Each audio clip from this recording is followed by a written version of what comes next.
Hello, good morning, good afternoon, good evening. How are you doing? God bless you today.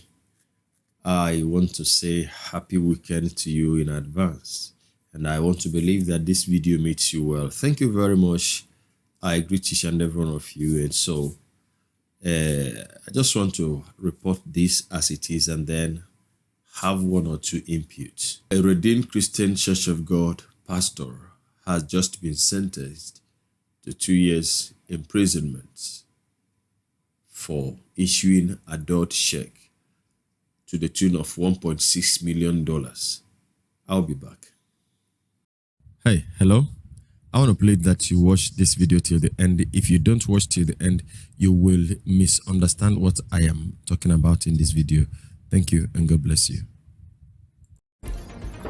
All right, good morning, good afternoon, good evening. This is the End Time Truth Television channel. We urge you to subscribe to the channel, activate the bell icon by selecting all so that the next time we upload a new video, you will be among the first persons to be notified by Google. I'll be seeing you in the next video. Till then, shalom.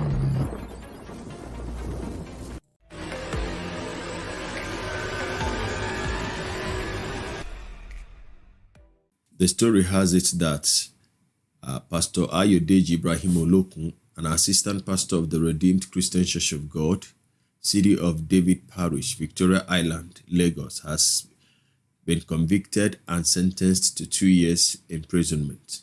Olokun's conviction came on Tuesday, September 21, 2022, consequent on his arraignment by the Lagos Zonal Command of the EFCC, alongside his company, Peak Petroleum Industry Nigeria Limited, on an amended 6-count charge bordering on issuance of dot checks, stealing and obtaining by false pretense to the tune of 1.6 million on January 19, 2019. I don't want you to jump into conclusion. Just follow the story so that you'll understand what really happened. Justice Oluwatoyin Taiwo of the Special Offences Court sitting in Ikeja, Lagos, in her judgment, held that the prosecution has successfully proved the charge of issuance of a dot check against the defendants.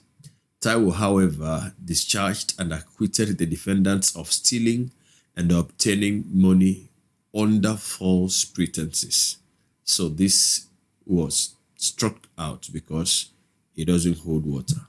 The defendant issued 2 checks in the sum of $1.6 million to the nominal complainant, which was dishonored because there was no fund in the defendant's account. Issuance of a dot check for lack of credit is a strictly liable offense, said Taiwo.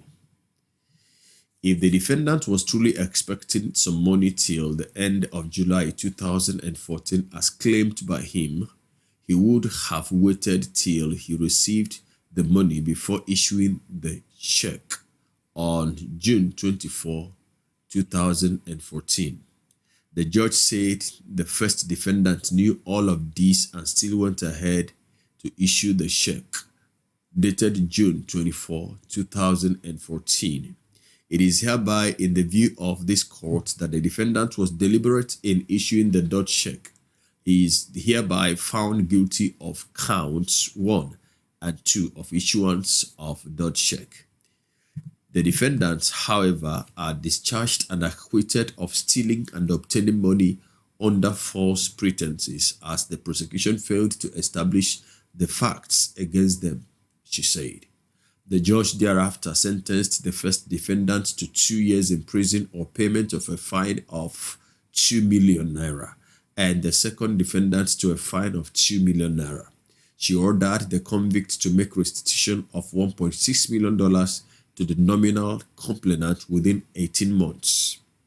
The defense counsel, Mr. Edoka Onyeke, in his allocutus, prayed the court to grant the convict a non-custodial sentence, adding that he was a pastor and could use his pastoral work as service to humanity through community service. My lord, the defendant said, or the counsel said, apart from the defendant being a first offender, if he is incarcerated, he will not be able to carry out the necessary things on behalf of the second defendant so as to make the restitution easy. The first defendant is a pastor of a church. This is a very good opportunity for him to engage in community service instead of a custodian sentence so as to preach the word of God. On a final note, the defendant has promised to involve the nominal complainant in order to make the restitution, Onyeke said. Counsel to the Economic and Financial Crimes Commission, EFCC, Mr. Samuel Daji, however, urged the court to convict the defendants as charged. He argued that the convict and the nominal complainant had not been on talking terms, thereby making the terms of restitution difficult to meet. He also prayed the court to order the defendant to forfeit his property in order to pay up the debt. My lord, he said, from the evidence before this court, the defendant is not committed. It has been 9 good years, my lord. A dollar was 150 naira at the time the loan was granted to the defendant. The defendant does not even greet the nominal complainant unless it is of utmost necessity. There is an evidence that the defendant never wants to settle this case. The defense counsel said he is a pastor. My lord, the more reason he should be given a custodial sentence in order to serve as a deterrent to others. The court has stated mandatory sentence. We shall be asking for restitution. I shall be urging the court to order the defendant to forfeit his property so as to use it to pay his debt, Daji said. The EFCC counsel had submitted that the defendant issued a Standard Chartered Bank Nigeria Limited check of $1.6 million payable to GOSL Nigeria Limited. He said when presented for payment, the check was dishonored on the ground that there were no sufficient funds standing to the credit of the account on which the check was drawn. The offences contravened Sections 1, subsection B of the Dishonored Checks Offences Act, Cap D, 11 Laws of the Federation of Nigeria, 2004, and Section 285, subsection 1 of the Criminal Law of Lagos State, and Section 1, subsection 3 of the Advanced Fee Fraud and other fraud-related offenses. Now, this is exactly what was written. And when I was, reading this matter, I took interest because, of course, a pastor was involved. And even though that eventually we found out that he is an assistant pastor, but then as well, we are looking at Christianity here. We are looking at Christian characters. Now, it is actually very, very easy for me to stand on this man and ask and question, why must he do this? Why must he do that? And actually, any one of us can also easily take up a kind of judgment against him. Now, did he do well? Not at all. But actually, sometimes things like this happens. But unfortunately, it is, the man's trying time. I want to believe that if you are in business, sometimes you may project, the future that between this time and that time, the money will come in, and you give a check. This will be understood by people who are into business. Now, but this one took so long, and where it got me was the fact that there has been some kind of avoidance of the person who was owed the money. And somehow, actually, the Bible said that the lender is superior to the borrower. The borrower is like a slave to the lender. I remember a story, something that happened to me as well. Sometimes ago, I think around this 2015, around 2015 or so, 2014, 15. Somebody I know, a brother in the church that I know, got married the previous year, and exactly 1 year after the marriage, he lost his wife. His wife put to bed, and through CS, and 2 weeks later, there was complications, and she started bleeding, and in the process, the young lady died. So I was so devastated. I felt so bad for the husband, So the husband was like that he was not doing anything, and, just trying to be there for him. we met, and me, I was not having money, but we discussed a business that he could do, and he said he wanted to go into transportation, and as at that time, 1 million naira could buy an LT bus. So I wasn't having the money. I went to the bank. I borrowed money on his behalf. I used my name to borrow the money, and I came and looked for him. Cut the long story short, he came back and said he found a different business that could yield more money, and so he traveled to Mali and started the business. Long story cut short, my brother only paid 80,000 naira out of 980,000. He paid 80,000, and the rest, as I talk to you, is story. Now I'm trying to talk about how painful it can be when you are owing somebody and you are not also nice about it. But I understand also that people can run into trouble they never expected in life. So this one now, it is not so special because it is a pastor. It is just what can happen. I understand that some persons can be wicked, outrightly wicked. But if this man had this money, I'm sure he would pay. But I'm not making excuses for him. You see, I'm not making excuses for him. I just want to put it in a lighter way where you can understand. I'm not doing this video in order to condemn him or to exonerate him.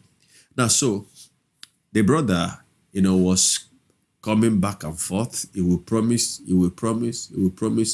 The worst thing was that the remainder of the money he came back, said he invested it in something that was yielding money actually, but he was not interested in settling me.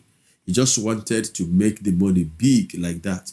Meanwhile, I was paying bank because I was the one that took the loan. I was paying bank from the money I didn't even have until I managed and I finished paying the money. Now, it was so painful to me, and sometimes the guy will see me and will bone as if I didn't exist. And someday we were at a bus stop, and a brother who knew about the case was like, "Why are you doing like that? You see this brother, he mentioned my name, and you did as if you didn't see him and all that, So to help myself, one of the days I called the young man. I said, "Come, that money, forget about it." You know why I did it? I did it because the more he was disrespecting me and you are owing me, the more, hurting I was, So for me to be free from that, I needed to do what I did. Everybody cannot do that. And the money that is involved in this case is enormous. Now, all I can wish for the pastor is that God will give him the grace and revive his business, because this country is terribly bad. This country is gone. This country, except God, it is just God that will help us. So I'm just praying that the Lord will help him revive his business so that he will be able to pay the one that, he is owing. Listen, if you are the kind of a person that will borrow money from persons and you won't pay, the Bible calls you the wicked, because the Bible said that it is the wicked that borrow and will not pay. So if you are in the attitude of borrowing money from people and you won't pay, you just gleefully, grandstand over it because you think nobody will do you anything. I overhear some wicked people say, the last thing you can do is to take me to court, and when I get to the court, I will tell the court how I will be able to pay. Oh, that is wickedness. You forget that there will be a tomorrow. You forget that even today, you don't own today, or you think that today you sin today, or anything can happen tomorrow, and you would, be needing somebody to help you. So that is all I have to say here. It is a pity. It is so bad. This, I can't just say the man is outrightly wicked. I want to believe he was not having the money. If he has had the money, I want to believe he would have paid, instead of going through this, way of being disgraced and sentenced to 2 years imprisonment. May the Lord help us. May we not fall into troubles that will dent our image, in the name of Jesus Christ. Well, that is it. I just feel like discussing it with you. You may not agree with me. Just put down your comment in the comment section and let's know what you think about it. Thank you so much and God bless you. I'll be seeing you in the next video. Till then, from me to you. Shalom.